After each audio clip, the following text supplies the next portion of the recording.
ugume wiyumvira ibyo Imana yagukoreye.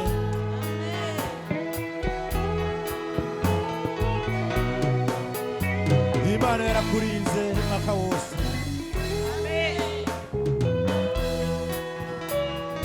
Ugume uvyiyumvira. Yabanye no mu kwezi kwa mbere. Mu kwezi kwa kabiri no kwa gatatu no kwa kane. Wabonye ubwiza bwawe mu kwezi kwa gatanu no kwa gatandatu. Urakoze kurinda mu kwezi kw'indwi no kwezi umunani. Ibana nawe mu kwezi kw'icenda no kwezi kw'icumi.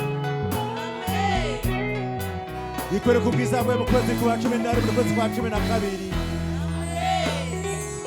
Iguha umwaka mushasha tuyikomera abashiyomananje. N'umwizigirwa. Ni Imana idahinduka. Ishaka kubana nawe mu rugendo rushasha. Uyu ni umwaka mushasha. Imana ishaka gukorana nawe. Wamaze kuja mu mwaka uheze.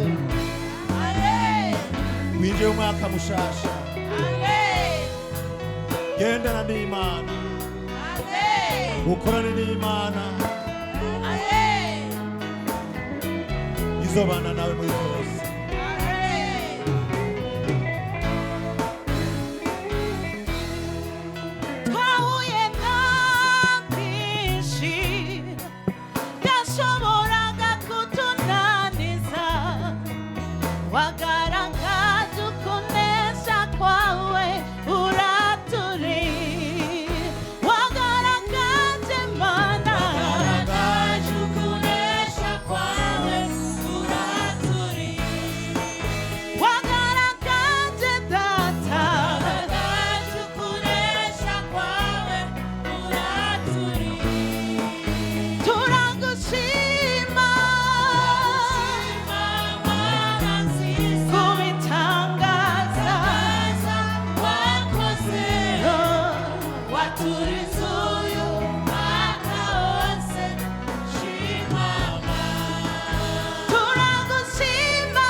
Abagomba gutamba barahaguruka nawe utamba yicaye hariya.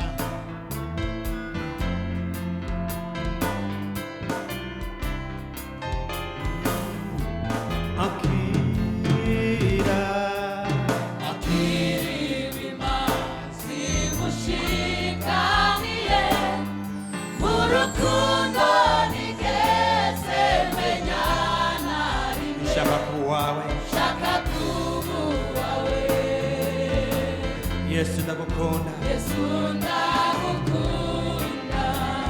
Mwami akira. Hallelujah. Urukundo geze meyana liwe. Urukundo nigeze shaka kuwa wawe Yesu ndagukunda Mami mpora nifuza bagushima kubaho ngushima imbazi izina ryawe n'ubuntu bwawe shaka kuba wawe Yesu ndagukunda susite imbere yawe haleluya susito niyo imbere yawe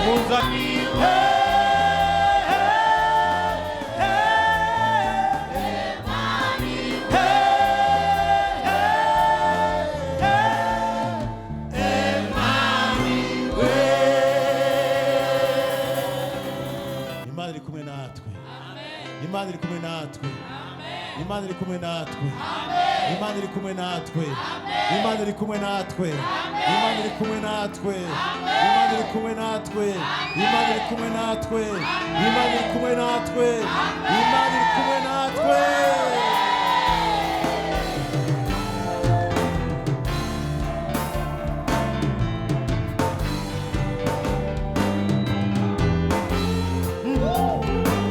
Rosha kudugudirikana ushine Imana yacu uko ni hera irabereye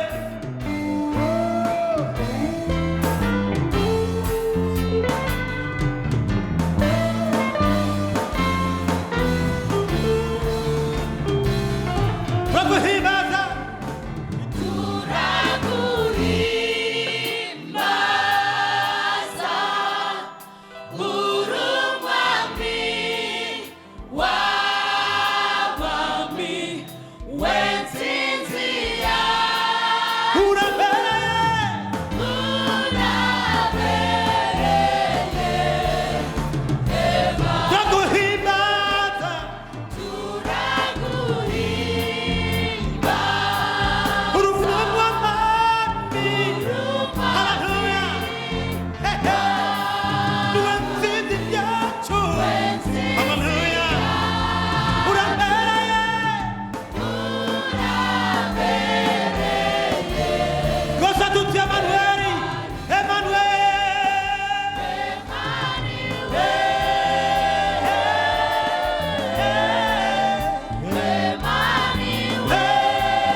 amashimeshyi haleluya Imana iraganje.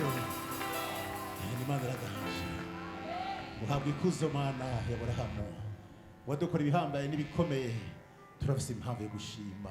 Habwa ikuzo Mana ya Aburahamu.